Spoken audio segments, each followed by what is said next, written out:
You must be wondering why we're meeting in the land of the heather and the kilt, where the thistle stands guard like a warrior in arms. I get it. We're in the Highlands of Scotland. Did you bring me here because I suggested putting Scotch in your coffee? Yes. Clearly you're a terrorist planning to destroy our way of life.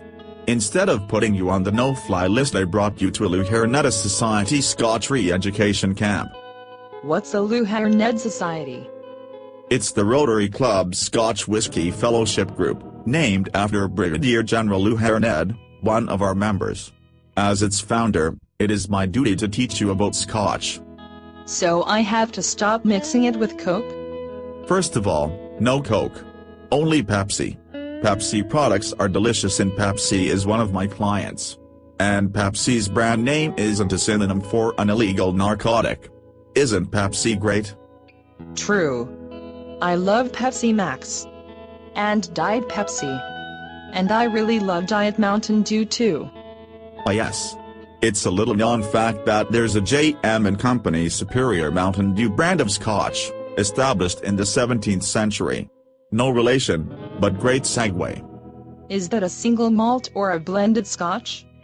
And what's the difference? A single malt is the product of a single distillery, and a vatted malt mix of many singles. Grain whiskey is made mostly of corn. Mix singles and grains to get blended Scotch. So single malt is the best kind, right? It's considered the finest Scotch in the world. Laphroaig, for instance, is a turfy peaty smoky single malt that feels like having died and gone to heaven. Oh good. I'll avoid blended Scotch then. Not so fast. The quality of the blended Scotch depends on its age and the quantity of single malt it contains, which can range from 5 to 70%. Some blends are exquisite. Like what?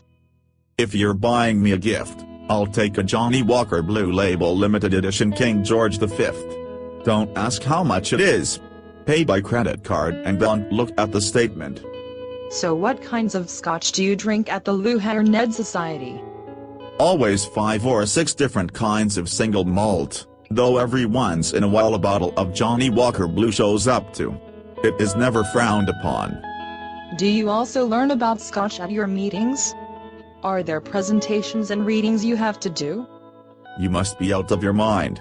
We may have a fancy name, but this is a drinking club. If people want education, let them buy a copy of Stefan Galbani's whiskey and read it at home. Do you put ice in your Scotch?